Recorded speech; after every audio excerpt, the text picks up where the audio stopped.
Okay बच्चों, सबसे पहले बच्चों आपको ये बात पता ही है कि अगर आपको कोई देता है vector A dot vector A, तो डॉट प्रोडक्ट ऑफ वेक्टर सभी बच्चे जानते हैं इस स्टेज पे। तो आप बच्चों डॉट प्रोडक्ट ऑफ वेक्टर्स कैसे लिखते हो? आपको डिफाइनिंग रिलेशनशिप पता है, mod of vector A mod of vector ए।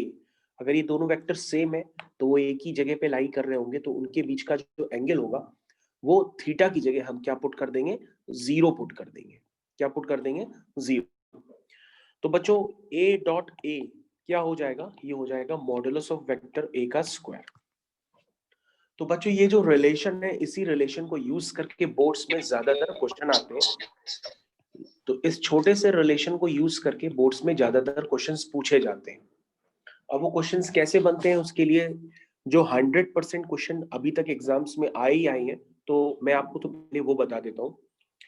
जैसे बच्चों अगर आपसे कह दिया जाए कि a plus B dot A plus B, तो ये भी आप इवेल्युएट खुद से कर लेंगे, लेकिन ये होगा क्या? ये होगा a प्लस बी के मॉडुलस का स्क्वायर।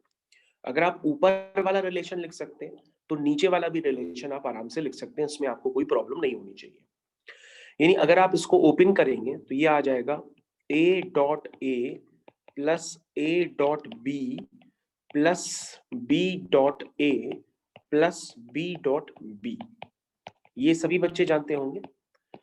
तो यानी कि आपके पास एक यहाँ पे एक स्टैंडर्ड जनरेट हो गया है। वो स्टैंडर्ड ये है कि a प्लस बी के मॉड का जो स्क्वायर होता है वो मॉड ऑफ वेक्टर a का स्क्वायर, क्योंकि a डॉट ए क्या होगा? मॉड ऑफ वेक्टर a का स्क्वायर।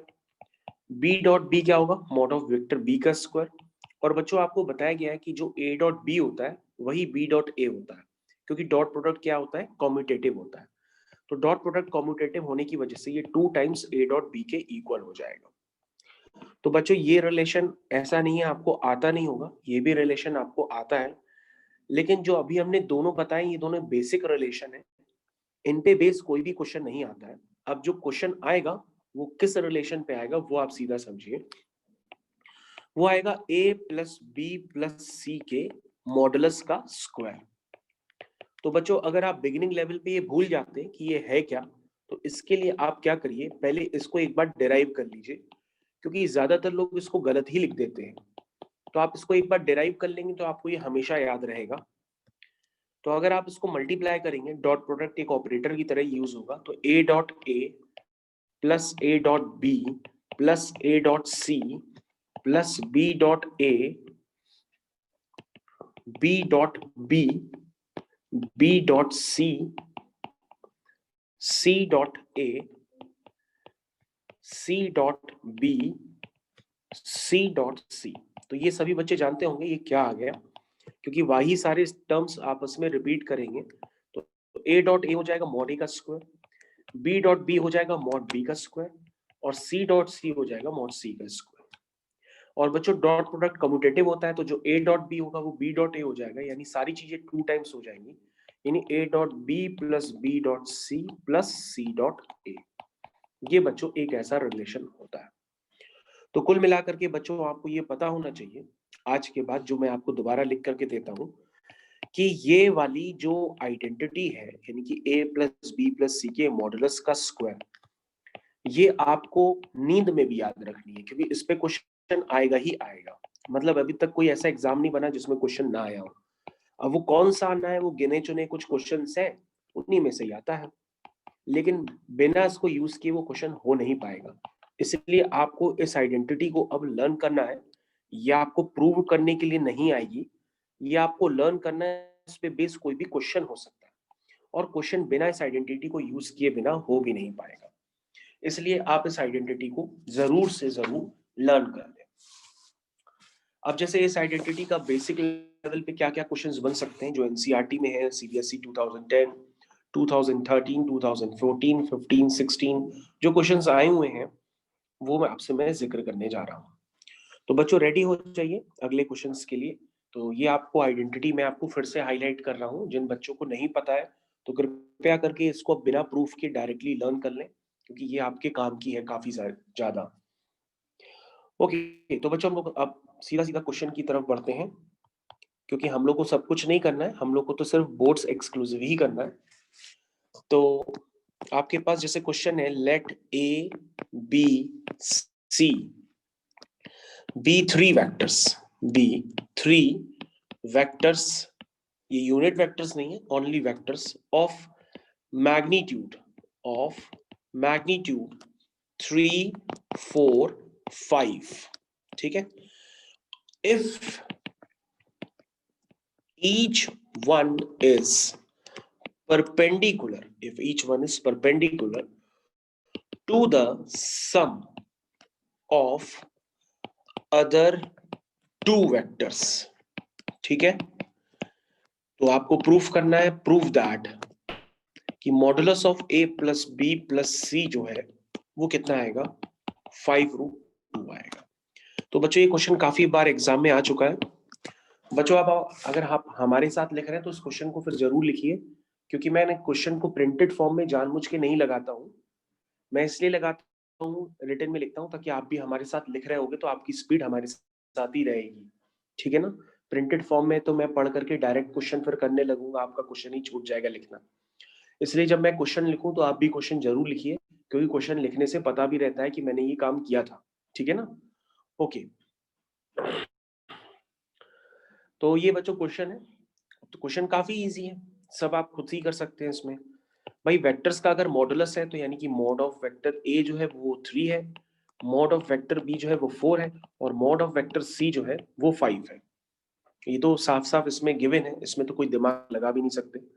और उसमें किया है कि ये जो तीनों वेक्टर हैं ए बी सी, इनकी प्रॉपर्टी ये है कि ये जो वेक्टर्स है उसमें लिखा है कि ईच वन, यानी कि जैसे वेक्टर ए है वो परपेंडिकुलर है किसके, बाकी दो वेक्टर्स के सम के, ठीक है ना। मतलब ये सबके साथ है, कहने का मतलब जो बी वेक्टर है वो परपेंडिकुलर है बाकी दो के सम के, है ना।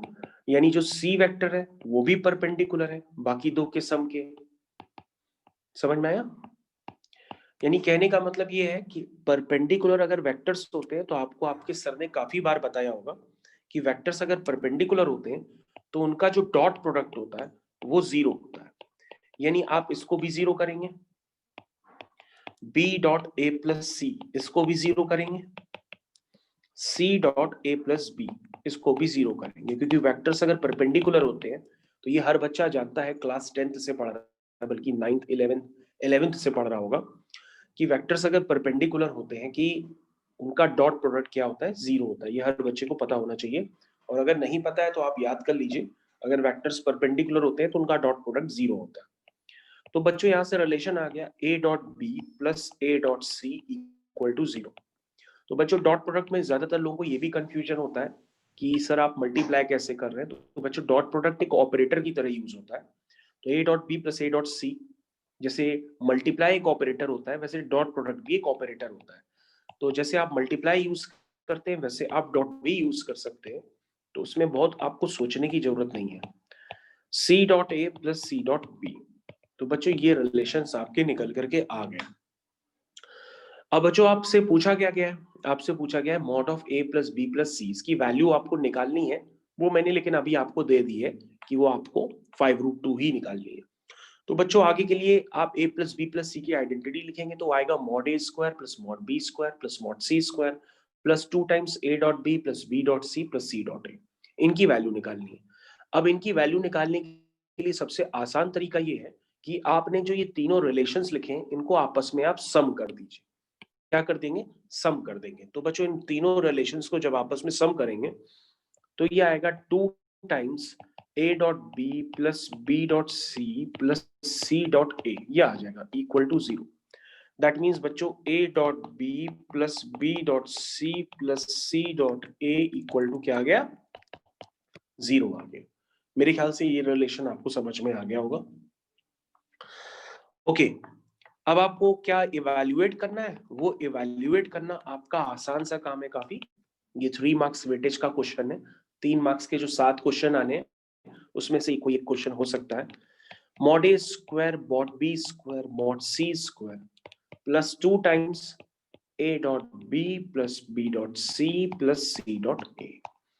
तो बच्चों मैं आपको करा करके ऑलरेडी ये क्वेश्चन पहले से ही भेज रहा हूं एग्जाम में, तो आप इसमें टाइम ना लीजिएगा करने के लिए। जैसे मैंने स्टेप्स आपको लिख करके बताए हैं, आप इन्हीं स्टेप्स को फॉलो करिएगा और अपने क्वेश्चन का आंसर निकाल करके आ जाइएगा, आपको फुल मार्क्स मिल जाएंगे। हाँ, स्टेप्स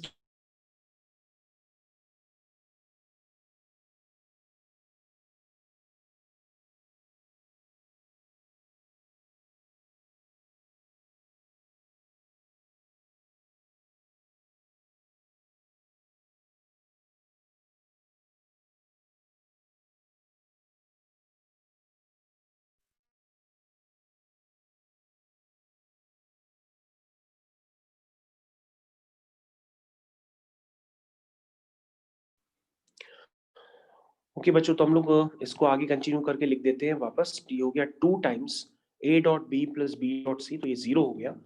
तो बच्चों ये आ गया a plus B plus C is equal to √50 आएगा। आप ऐड करके देख लो, √50 का मतलब होता है 5√2। तो जो बच्चों हम लोग को प्रूफ करना था वो मैंने प्रूफ कर दिया है। होपफुली आप एग्जाम में जैसे बताया है यही स्टेप्स फॉलो करेंगे, और इन्हीं स्टेप्स को फॉलो करेंगे तो आपको 3 नंबर पूरे मिल जाएंगे। ठीक है ना? जरूर याद रखिएगा कि आइडेंटिटी लगाने से पहले आपको आइडेंटिटी लिखनी जरूर है। ठीक है ना? आइडेंटिटी लगाने से पहले आपको आइडेंटिटी लिखनी जरूर है। ऐसा ना हो कि बिना लिखे ही क्वेश्चन कर दिया। ओके, आगे कंटिन्यू करते हैं नेक्स्ट क्वेश्चन की तरफ। तो बच्चों अगला क्वेश्चन के लिए रेडी हो जाइए। द नेक्स्ट क्वेश्चन इज, तो बच्चों अभी हम इसी पे बेस्ड आपको 3-4 क्वेश्चंस करा देते हैं।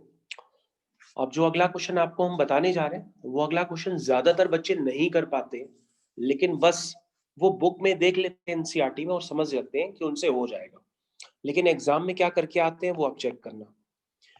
If A B C are 3 mutually perpendicular vectors of equal magnitude, ठीक है? prove that a plus b plus c is equally inclined with a, b and c. find angle.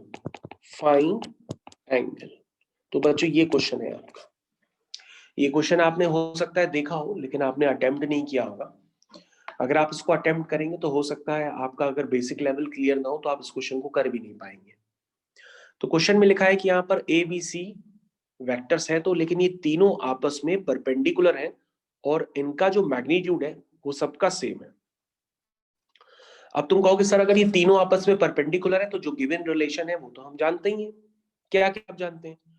कहोगे सर कि जो तीनों आपस में एक दूसरे के परपेंडिकुलर हैं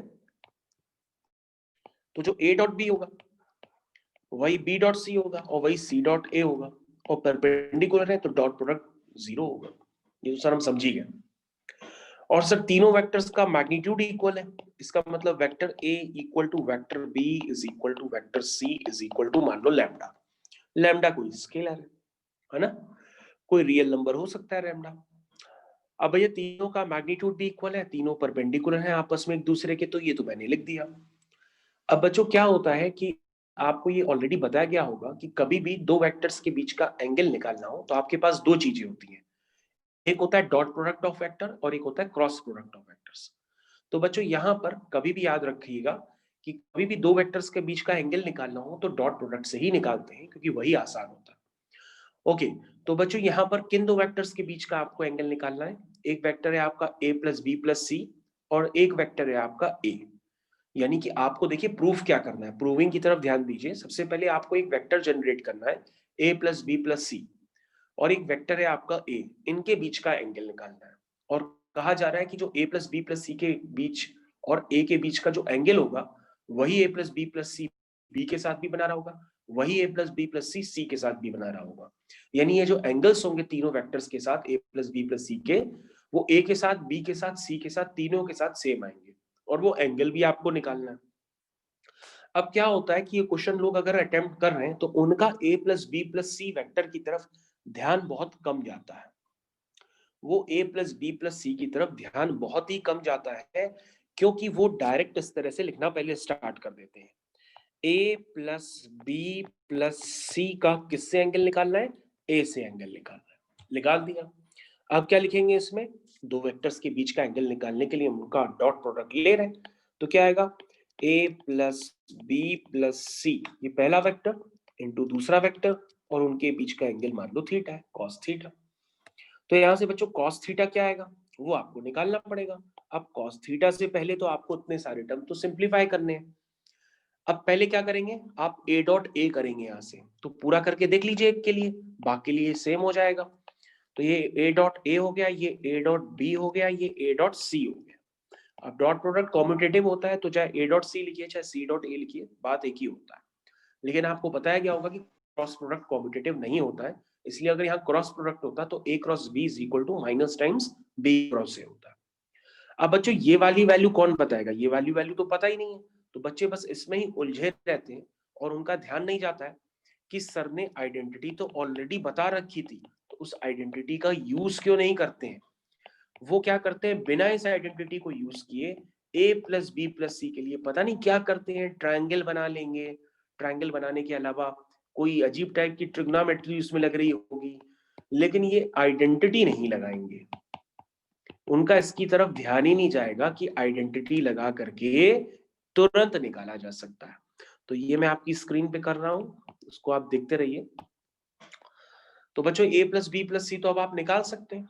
कैसे निकालेंगे? ये बच्चों लैम्डा है इसका मैग्नीट्यूड, तो lambda square plus lambda square plus lambda square, ये हो गया 3 लैम्डा स्क्वायर, और वो 2 टाइम्स चला गया 0 में, क्योंकि वो म्यूचुअली परपेंडिकुलर है। तो a प्लस बी प्लस सी का जो मॉडुलस होगा बच्चों, वो क्या निकल करके आएगा? वो निकल करके आएगा, क्या निकल के आएगा? √3 लैम्डा। क्या आएगा? √3 लैम्डा। ये आ गया। अब भैया प्लस माइनस √3 लैम्डा थोड़ा लिखोगे। अब बच्चे यहाँ पे भी बहुत ज्यादा लॉजिक लगा देते हैं, प्लस माइनस लिख देते हैं। अगर आप प्लस माइनस हायर लेवल पे भी सोचोगे तो माइनस लगेगा ही नहीं, क्योंकि किसी का भी मॉडुलस जो होता है वो ऑलवेज पॉजिटिव होता है, ये तो आपको बताया गया है। तो a plus B plus C जो है माइनस √3 टाइम्स लैम्डा थोड़ा ना लिख देंगे। तो इसके आप आगे कंटिन्यू कर दो, a प्लस बी प्लस सी का मॉडुलस ये क्या हो जाएगा? ओके, ये हो जाएगा बच्चों, इसकी वैल्यू आप पुट कर दीजिए। इसकी वैल्यू है √3 लैम्डा, और मॉड a की वैल्यू है लैम्डा, और ये हो गया cos थीटा। तो बच्चों ये a डॉट ए क्या है? a डॉट ए तो मॉड a का स्क्वायर है, ये आपका 0 हो गया, ये भी आपका 0 हो गया, ये हो गया मॉड a का स्क्वायर, और मॉड a क्या है? लैम्डा, तो ये हो गया लैम्डा का square is equal to √3 lambda square cos theta. इसका मतलब बच्चों cos थीटा यहां से क्या निकल के आया? 1/√3। इसका मतलब उसने क्वेश्चन में आखिरी में क्या पूछा था? आखिरी में पूछा था कि एंगल बताना है, तो थीटा क्या होगा? This is cos inverse 1/√3। तो मेरे ख्याल से अगर आपने ये क्वेश्चन पहले से किया होगा तो आप कर लेंगे एग्जाम में बिना टाइम वेस्ट किए, और अगर आपने किया नहीं है तो आपको समय लग सकता है सोचने में यहाँ पे। तो ये क्वेश्चन एग्जाम का ही है, और ये मिसलेनियस एनसीईआरटी का ही है, मतलब लिखा हुआ है इसमें एनसीईआरटी सीबीएसई 2005, 11, 13, 17, 18 ये लिखा हुआ है इसमें। ठीक है, तो बच्चों ये क्वेश्चन आप समझ गए होंगे, तो अब इसको आप गलत मत करिएगा। अब आपको इसके आगे क्या काम करना होगा, क्योंकि a प्लस बी प्लस सी का b के साथ भी एंगल निकालना है ना, c के साथ भी एंगल निकालना है। तो आप आगे क्या लिखोगे? आगे लिखोगे सिमिलरली। करना करोगे थोड़ी नहीं, आप लिख लेना सिमिलरली। सिमिलरली ऐसे लिख देना, और उसके बाद लिख देना कि जो एंगल जो होगा वो सभी के साथ सेम होगा, that is equal to cos inverse 1/3। और अगर आप निकालना चाहें तो थीटा cos इनवर्स 1/3 ही आएगा सभी के साथ। ठीक है ना? तो सिमिलरली लिख दोगे कि a प्लस बी प्लस सी, ठीक है, का जो एंगल होगा makes equal angle with vector b and vector c, which is equal to क्या लिखेंगे? cos inverse 1/√3। तो बच्चों इस तरह से क्वेश्चन करना होता है एग्जाम में, ऐसा ना हो कि आप क्वेश्चन करें ही ना। तो बच्चों इस तरह से क्वेश्चन आप करके आएंगे, क्वेश्चन आपसे हो जाएगा। अब बच्चों मैं आपको एक ऐसा क्वेश्चन दे रहा हूं जिसको आप चाह करके भी, मतलब अगर आप यहां से नहीं करके गए होंगे पहले से, तो आपसे हो नहीं पाएगा, क्योंकि ये क्वेश्चन लोग कर नहीं पाते। ये वाला भी नेक्स्ट क्वेश्चन मैं दे रहा हूं, आपने इस क्वेश्चन को रिव्यू कर लिया होगा। तो बच्चों इस क्वेश्चन को आपने रिव्यू कर लिया होगा। अब हम लोग नेक्स्ट क्वेश्चन की तरफ बढ़ रहे हैं। सर यस बेटा बताइए। सर सात ठीक है बच्चों, हम लोग आगे कंटिन्यू करते हैं, अगले क्वेश्चन की तरफ ध्यान देते हैं। तो बच्चों अगला क्वेश्चन आपकी स्क्रीन पे आ रहा है, देखिए क्या है। क्वेश्चन मैं पूरा ही लिखता हूं क्योंकि ऐसे ही एग्जाम में भी आ चुका है। एग्जाम में ऐसे लिख करके आता है कि मैं आपको स्टार्टिंग का स्टेटमेंट पढ़ देता हूं, बल्कि एनसीईआरटी का ही है। लिखा है, if with reference to a right handed system of mutually perpendicular unit vectors I J K, मतलब आई जे के तो परपेंडिकुलर होते ही हैं, ये कोई क्वेश्चन में थोड़ा ना लिखता है। मैं डायरेक्ट आपको मतलब की बात लिख के दिखा देता हूं। आपके पास अल्फा दिया है, आपके पास बीटा दिया है, 2i plus J minus 3k। ठीक है, क्वेश्चन है बच्चों एक्सप्रेस, ध्यान दीजिएगा, express beta in form beta is equal to beta 1 plus beta 2, where beta 1 is parallel to alpha, beta 1 is parallel to alpha and beta 2 is perpendicular to alpha। अब आप कहोगे कि सर ये तो क्वेश्चन हम कर ही लेंगे, हमको पैरेलल भी पता है और परपेंडिकुलर का भी रिलेशन पता है। अगर दो वेक्टर्स पैरेलल होते हैं तो एक vector is equal to lambda times दूसरा वेक्टर होता है, ये तो हमारे सर ने हमको बताया ही है। और अगर परपेंडिकुलर होते हैं तो दो वेक्टर्स का डॉट प्रोडक्ट 0 होता है। हमने कहा ये सभी लोग जानते हैं, लेकिन जानने के बाद भी ये क्वेश्चन होता नहीं है। वो बीटा को एक्सप्रेस नहीं कर पाते हैं as a sum of beta 1 plus beta 2। उनके पास मल्टीपल इक्वेशंस बन जाती है। देखो कैसे किया आपने, आपने लिखा कि सर बीटा 1 जो है वो पैरेलल है अल्फा के, तो beta 1 is equal to lambda times alpha, यही तो लिखोगे फॉर पैरेलल के लिए, ये आपको सिखाया गया। और जो बीटा 2 है वो बीटा 2 अल्फा के साथ क्या एंगल बना रहा है, 0, यानी कि उनका डॉट प्रोडक्ट 0 होगा क्योंकि उसका अल्फा के साथ एंगल क्या है, 90 डिग्री। तो बच्चों आपके पास ये दो रिलेशन पता है। अब लोग करते कैसे हैं, ये तो भैया पता है कैसे करते हैं, जो कॉपीज का सॉल्यूशन देखा गया है, वो बीटा 1 को एक नया वेक्टर एज्यूम कर लेते, बीटा 2 को भी एक नया वेक्टर एज्यूम कर लेते, जैसे आप लोग करते नहीं हो a1 i cap plus a2 j cap plus a3 k cap. मतलब क्या उनके मन में चल रहा होता है, किस तरह से करते हैं पता नहीं, लेकिन करना आपको सिर्फ इतना होता है कि यहां पर आपको लैम्डा की वैल्यू अगर निकल आएगी तो क्वेश्चन आपका आसान तरीके से हो सकता है। लेकिन अगर आप beta 1 is equal to lambda times alpha, यहां अल्फा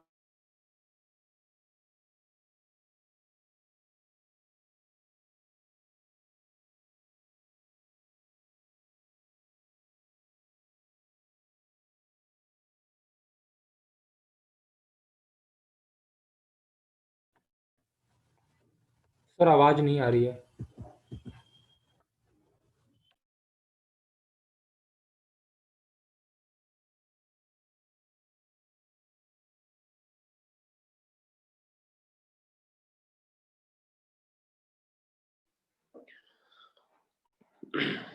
ओके।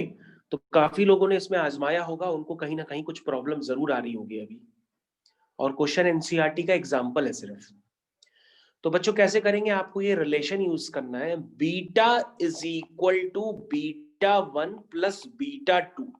बच्चे पता है इस रिलेशन को तो यूज करते ही नहीं है, वो सोचते हैं कि बीटा को एक्सप्रेस करना है as a sum of beta 1 और बीटा 2, और वो इस रिलेशन को निकालते ही नहीं है।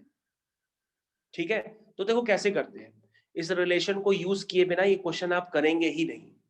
तो बेटा बीटा की वैल्यू क्या है, बीटा की वैल्यू है 2i plus J minus 3k। Is equal to beta one की वैल्यू क्या है, कहोगे sir lambda times 3i minus J, और बीटा टू निकाल लेंगे, बीटा टू को निकाल लेंगे इन टर्म्स ऑफ लैम्डा, ये काम आपको ही करना है। लेकिन अगर आप beta is equal to beta one plus beta two बिना यूज किए क्वेश्चन करेंगे तो आपका क्वेश्चन होना ही नहीं है, वो अटका रहेगा क्वेश्चन, क्योंकि आपने वेरिएबल्स ज्यादा एज्यूम कर लिए होंगे, क्वेश्चन उस चक्कर में होएगा ही नहीं। तो ये बात आपको समझनी पड़ेगी कि आप कैसे करें एग्जाम में क्वेश्चन, ठीक है। तो बच्चों यहां पर बीटा टू की अब आप वैल्यू निकाल लीजिए आराम से। तो बीटा टू की वैल्यू क्या निकलेगी, अगर आप बिगिनर्स हैं तो भैया फिर एक एक स्टेप लिख लीजिए, ये आ जाएगा -3 लैम्डा आई और माइनस लैम्डा जी इधर आके हो जाएगा प्लस लैम्डा जी। तो बीटा टू आई के क्या कोफिशिएंट आए, आई की 2 - 3 लैम्डा, जे के साथ क्या कोफिशिएंट आए, ये आए हैं 1 प्लस लैम्डा, ठीक है।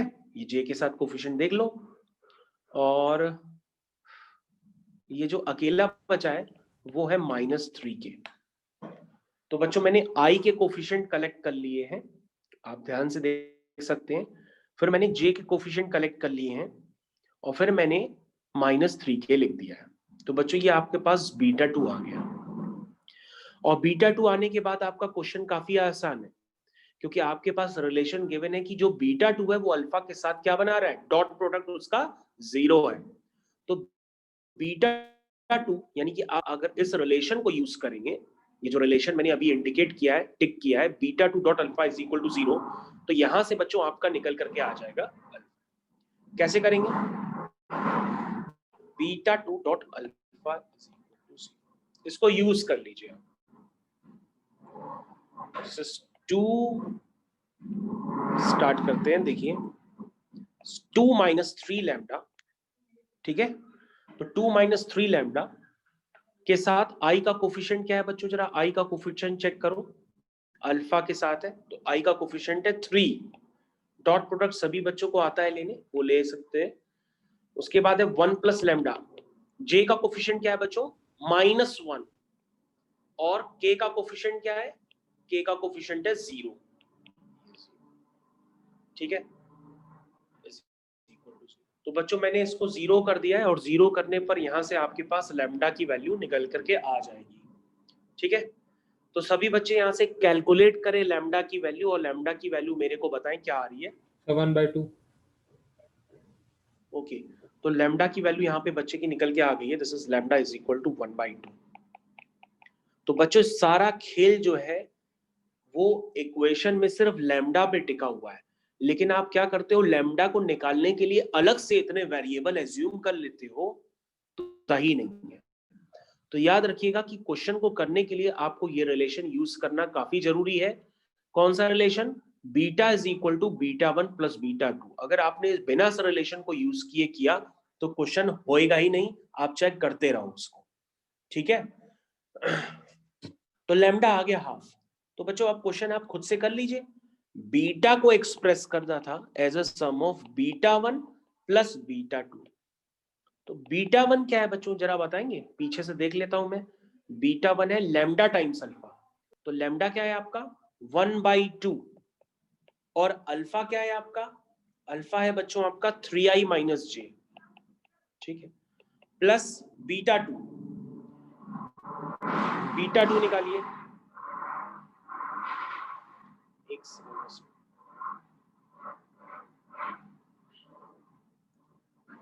तो बच्चों अब आप बीटा टू खुद निकाल लीजिए, बस 1 मिनट का ये थोड़ा सा डिस्टरबेंस है।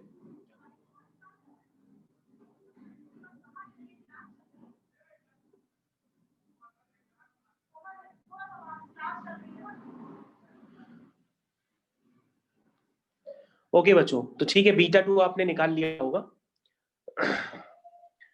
तो बीटा टू इज, ध्यान दीजिए, बीटा टू निकालने के लिए आप कौन सी इक्वेशन यूज करेंगे, ये वाली इक्वेशन यूज करेंगे, ये मैंने टिक कर दी है बीटा टू। यहाँ पे आप लैम्डा की वैल्यू पुट कर दीजिए हाफ, आपके पास बीटा टू निकल करके आ जाएगा। तो बच्चों मैं बीटा टू सॉल्व नहीं कर पाया हूँ, कोई बता देगा बीटा टू क्या आ रहा है। सर 1/2 है क्या, 1/2, 3/2। हाँ ओके, 3/2 जे माइनस 3 के, यही आ रहा है ना, ओके यस सर। तो बच्चों ये क्वेश्चन हो गया, आपको सिर्फ इतना ही एग्जाम में करना है। Question is finish now.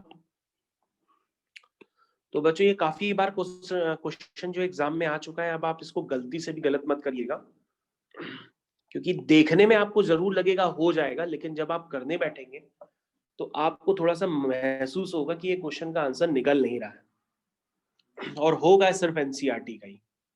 तो इस क्वेश्चन को जरूर आप एग्जाम से पहले भी एक बार जरूर लगा लीजिएगा, ऐसा ना हो कि एग्जाम के टाइम ये स्ट्राइक ही ना करें। Okay, next question is CBSE 2030। Okay बच्चों, हम लोग अगले क्वेश्चन की तरफ चल रहे हैं। Find the values of x, find the values of x for which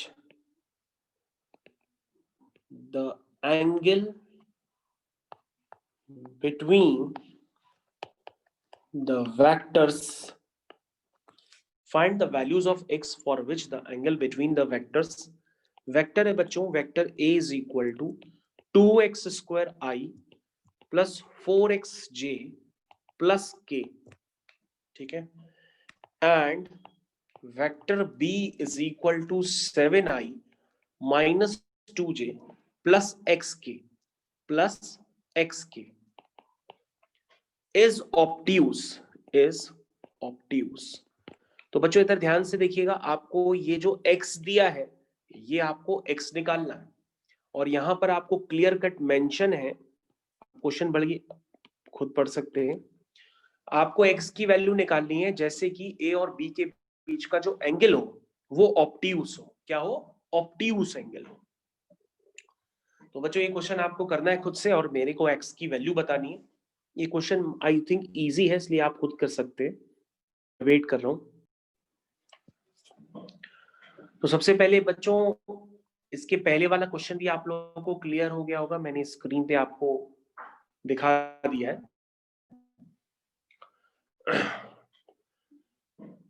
और इसके बाद वाला भी वेक्टर का कंसेप्ट आपको क्लियर हो गया होगा कि प्रोजेक्टेड मैग्नीट्यूड वेक्टर ए का वेक्टर बी के अलोंग क्या होता है, और प्रोजेक्टेड वेक्टर वेक्टर ए का वेक्टर बी के अलोंग क्या होता है।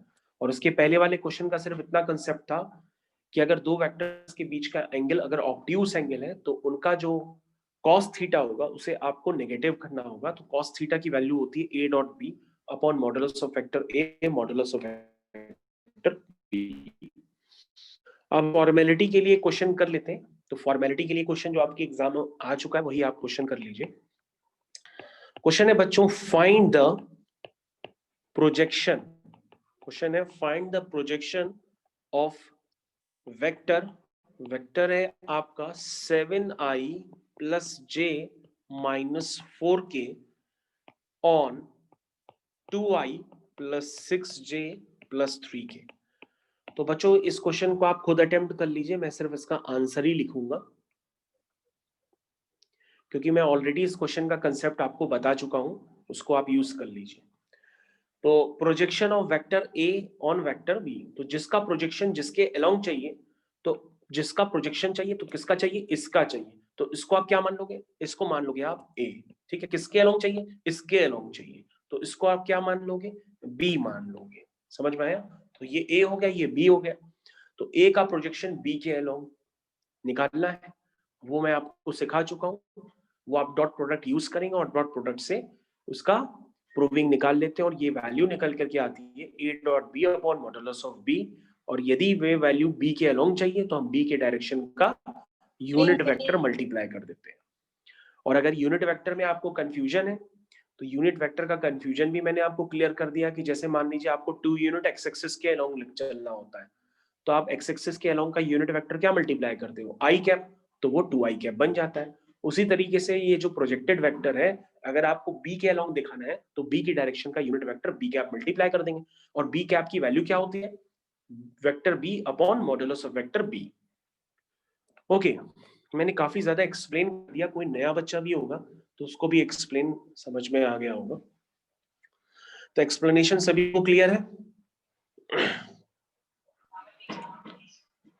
तो बच्चों आपको सिर्फ यहां पर मैग्नीट्यूड निकालना है, तो मैग्नीट्यूड मेरे को निकाल करके बता दीजिए कितना आएगा। This is 8/7। सभी लोग चेक कर लें, 8/7 ही आएगा। किसी का अगर 8/7 ना निकले तो मेरे को बता सकता है, और किसी का अगर निकल गया तो वो दूसरा क्वेश्चन ट्राई कर सकता है। If two vectors A and B are such that modulus of vector A is equal to 2, modulus of vector B is equal to 1, and A dot B is equal to 1.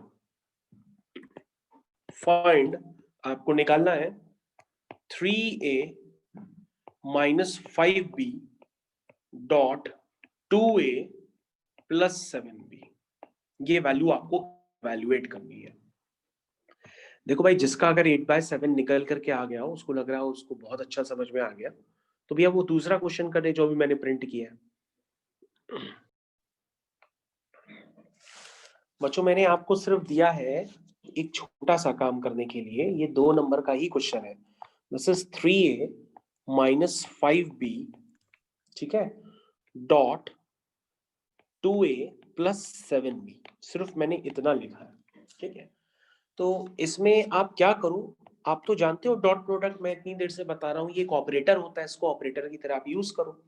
तो क्या हो जाएगा, 6 times A dot A, ठीक, ये आया पहले, plus 7 3 जा 21 A dot B, ये आया, माइनस 5 2 जा 10, 10 के बाद B dot A, ठीक है, माइनस 7 5 जा 35, 35 यानी कि B dot B, ठीक है। अब बच्चों A डॉट ए क्या होता है, वो मॉडुलस ऑफ A का स्क्वायर होता है, ठीक है भाई। और ये 21 माइनस 10, 21 माइनस 10 हो जाएगा 11, 11 टाइम्स A डॉट B, ठीक है। और ये हो जाएगा minus 35 times B dot B, हो जाएगा मॉडुलस ऑफ वेक्टर B का स्क्वायर। और बच्चों अगर आप ध्यान दें, ये सारी वैल्यूज आपको पता है। ओके, शुभम ने भी आंसर निकाल दिया है। तो बच्चों आप देख सकते हो कि क्वेश्चन अब खत्म हो गया। मैं इसमें अब क्या करूं, क्वेश्चन इज खत्म। ओके, तो 6 इंटू, ये हो गया 6 इंटू 2 का square plus 11 into 1 minus 35 into 1। तो बच्चों ये आंसर निकल के आ रहा 0, आंसर इज 0। तो जितने बच्चों का 0 आंसर आया है वो सही है। टेलीग्राम एक और खोल लीजिए। ओके, तो अगला क्वेश्चन आपका एग्जाम का ही है, सीबीएसई 2008, 2013, 2014, 2017। ये लीजिए, a plus B plus C equal to 0, ठीक है, और दिया है modulus of a is equal to 3, modulus of b is equal to 5 and modulus of c is equal to 7। ये डाटा आपके पास गिवन है, ठीक है। आपसे पूछा जा रहा find angle between a and b, find angle between a and b,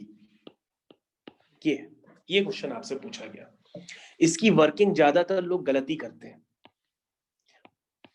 वो क्या करते हैं, a plus B plus C equal to 0 है ना, इस पे पता है क्या लगा देते हैं, इसमें लगा देते हैं a plus B plus C के मॉडुलस का square is equal to mod a square plus mod b square plus mod c square, 2 times a dot b plus b dot c plus c dot a। और तक खुशी खुशी लगाते हैं, और उनकी कई चीजें फंस जाती हैं इसमें, क्योंकि उनको a डॉट b तो निकालना है, तो b डॉट c तो नहीं पता है, निकालोगे कैसे, c डॉट a भी तो पता नहीं है, निकालोगे कैसे, फंसता चला जाता है क्वेश्चन।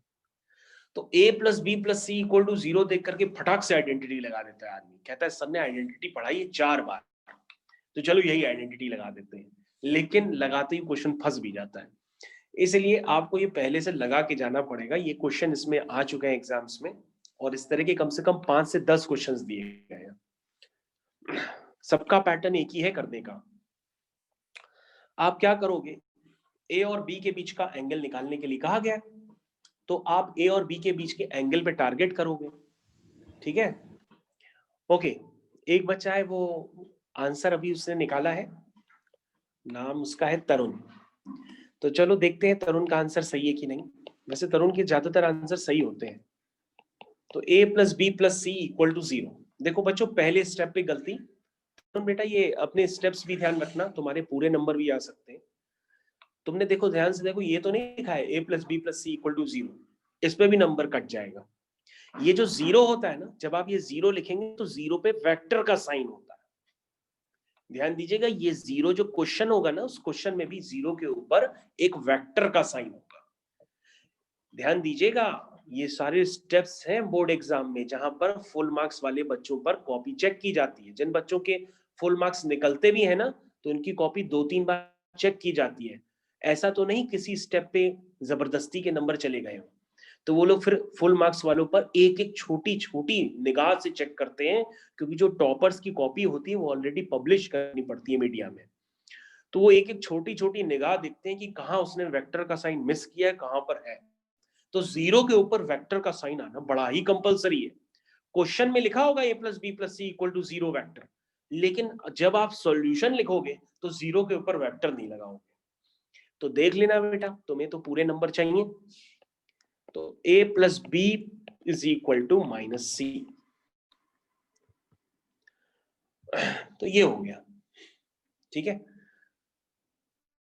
ओके। एक बच्चे का आंसर आया है cos इनवर्स -3/2। ठीक है, सबके आंसर देखते हैं। तो a plus B equal to minus C. अब क्या करेंगे, इसके आगे का स्टेप, इसके आगे का स्टेप बच्चों क्या करेंगे। तुम कहोगे कि सर आपको a और b के बीच का एंगल चाहिए ना, तो आप ऐसा करिए, a प्लस बी से दोनों तरफ आप क्या ले लीजिए, डॉट ले लीजिए। आप दोनों तरफ a प्लस बी से डॉट ले लीजिए। ये देखिए डॉट ले लिया। ठीक है, क्योंकि लेफ्ट हैंड साइड में आपको a और b के बीच का एंगल चाहिए। जैसे लोग क्वेश्चन फिर से फंस जाएगा, a plus B dot a plus B, left hand side वाला तो पार्ट सही है, राइट हैंड साइड वाला पार्ट अटकेगा। तो राइट हैंड साइड में a प्लस बी को आप क्या लिखना, वापस माइनस सी लिख देना। ध्यान दो, क्वेश्चन आपको देखोगे तो लगेगा आता है, एग्जाम में करने बैठोगे अटक जाएगा। तो ये हो गया, ओपन कर लो। ये तो आइडेंटिटी होती है, मैं तो आज ही के टर्न पे बताया कि mod a square mod b square plus 2 times a dot b। Okay, एक बच्चा उसका आंसर है cos इनवर्स हाफ। तो 3 तरह के आंसर मेरे पास आ चुके हैं। इससे आपको अंदाजा अब लग जाएगा कि हाँ, कि क्वेश्चंस कैसे गलत हो सकते हैं। तो माइनस माइनस बच्चों ये तो प्लस हो गया, डॉट प्रोडक्ट ऑपरेटर होता है, c डॉट c हो गया मॉड ऑफ c का स्क्वायर। यहां तक किसी बच्चे को कोई समस्या नहीं होनी चाहिए। अब बच्चों इसको आप वैल्यूज पुट करो, सारी वैल्यूज आपको पता है। देखो ये वैल्यू है 3 का स्क्वायर, ये वैल्यू है 5 का square. 2 times a dot b को खोल लो, a डॉट b क्या होगा, वो होगा mod of vector a mod of vector b cos theta. Theta क्या है, a और b के बीच का एंगल, यही तो निकालना है। और ये हो गया 7 का स्क्वायर। तो बच्चों अब आप इसको सॉल्व करिए, आपका cos थीटा निकल आएगा। अगर आप पेशेंस रखिए, थोड़ा सॉल्व करिए इसको। सॉल्व करेंगे तो बच्चों cos थीटा जो आएगा वो हाफ आएगा, और थीटा इज इक्वल टू यहां से आ जाएगा 60 डिग्री, यानी कि π/3। तो बच्चों ये इसका आंसर है। क्वेश्चन बहुत छोटा है, आप देखोगे ना एनसीईआरटी में पन्ने पलट के कहोगे अरे ये सब तो मेरे बाएं हाथ का काम है, और क्वेश्चन करने बैठो तो पता पड़ जाएगा क्वेश्चन में कहाँ गलतियां आ रही हैं। तो बेटा ये इसका आंसर है, और ये ऑलरेडी एग्जाम्स में कई दफे रिपीट भी हो चुका है क्वेश्चन, तो उसके गलत होने के ज्यादा चांस होते हैं। तो कम से कम 7 लोगों ने आंसर भेजा है, 7 में से सिर्फ एक ही बच्चे का आंसर सही है, और नाम है उसका तरुण। तो तरुण आप ऐसा याद रखिएगा कि स्टेप्स जरूर फॉलो करिएगा। मैं आपसे मिला तो नहीं हूँ। हाँ बेटा भी। Sir pi by theta is equal to cos inverse -1/2 भी सही है। हाँ, theta is equal to cos inverse 1/2। हाँ ओके, हाँ cos इनवर्स 1/2, हाँ ऐसे भी लिख सकते हैं, लेकिन 1/2 को सीधा आप 60 डिग्री लिख दो ना, cos इनवर्स 1/2। ठीक है, कोई बात नहीं, आप cos इनवर्स हाफ भी लिख सकते हो, वो भी सही है। लेकिन एंगल को एंगल के टर्म्स में अगर लिख दो तो 60 डिग्री आ रहा है, cos इनवर्स हाफ तो आप जानते ही हो, और cos इनवर्स हाफ पे भी नंबर मिल जाएंगे, शायद मैंने ध्यान नहीं दिया। ओके, आपका भी सही है, जिसने cos इनवर्स हाफ भेजा है वो भी सही है। अच्छा, ये किसी ने एक और भेजा है cos इनवर्स √3/2। ओके, ये वाला सही नहीं है।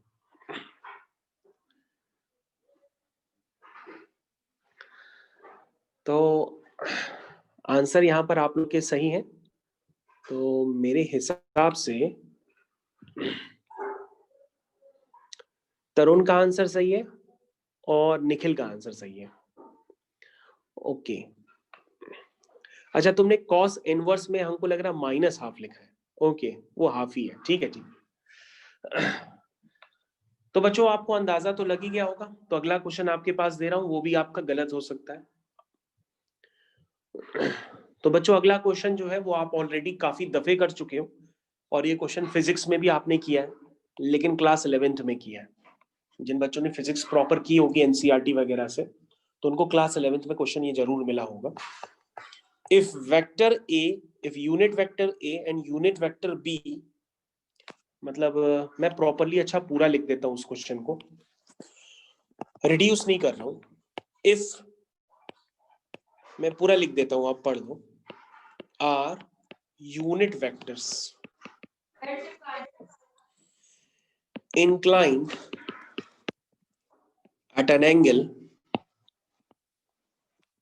theta, then prove that sin theta by 2 is equal to 1 by 2 times a cap minus b cap। ये है बच्चों क्वेश्चन। अब आप चेक कर लो, ये आपको HC वर्मा में भी क्वेश्चन था, एनसीईआरटी में भी है, एबीसी फिजिक्स लगाते होगे उसमें भी मिला होगा, मिला जरूर होगा क्वेश्चन। अब ये एग्जाम में भी आ चुका है। तो करेंगे कैसे, ये तो आप पे अब निर्भर करता है। आपको प्रूफ करना है sine theta by 2 is equal to 1 by 2 times A cap minus B cap. और अगर ये कॉस थीटा बाई 2 होता तो आप याद करो, दिया रहता था 1 by 2 times A cap plus B cap. और ये भी प्रूफ करने के लिए आ सकता है, proof that tan theta by 2 is equal to A minus B, A cap minus B cap का modulus divide by A cap plus B cap का मॉडुलस। तो tan थीटा बाई 2 तो बात की बात है, वो तो तभी प्रूफ होगा जब आप sin theta by 2 cos theta by 2 निकालो, तभी tan थीटा बाई 2 आएगा। लेकिन एग्जाम में ये क्वेश्चन कैसे करोगे आप? अगर आपको याद होगा प्रॉपर तरीके से तो आप कर भी ले जाओगे, करना कुछ नहीं होता है, लेकिन अगर नहीं निकलना होगा फिर आप बैठे रहोगे, निकलेगा भी नहीं वो। तो देखो मैं करके दे रहा हूं। तो a माइनस बी के मॉडुलस का स्क्वायर में a और b जो है वो ध्यान दीजिएगा वो यूनिट वेक्टर है। सभी बच्चे ध्यान दीजिएगा, यहाँ पे a और b जो है वो यूनिट वेक्टर है। ऐसा ना हो आप उनको नॉर्मल वेक्टर्स लेकर के चले।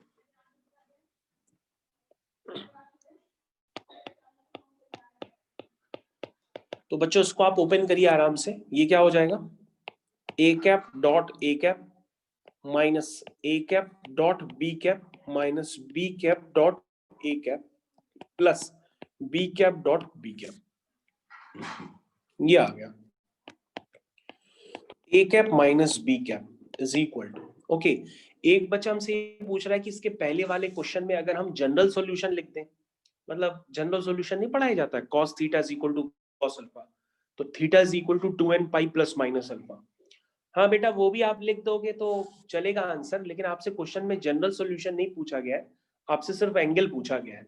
जनरल सॉल्यूशन के लिए मतलब वहां लिखा रहता है कि जनरल सॉल्यूशन निकालो, लेकिन अगर आप लिख देते हो गलती से तो उस पर नंबर मिल जाएंगे, ठीक है। ओके, तो हम लोग वापस क्वेश्चन पे वापस आते हैं।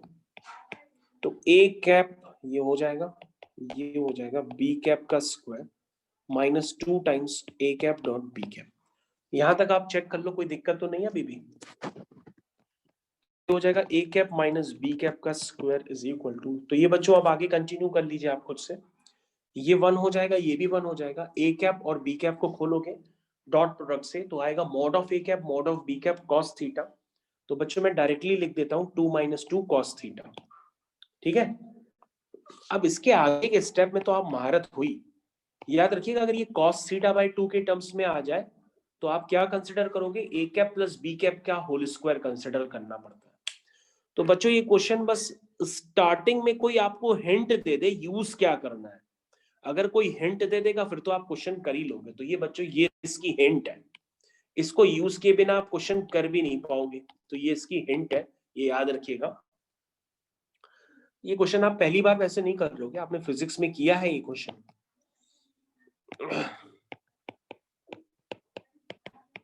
This is 1 minus 1 minus 2 sin square theta by 2.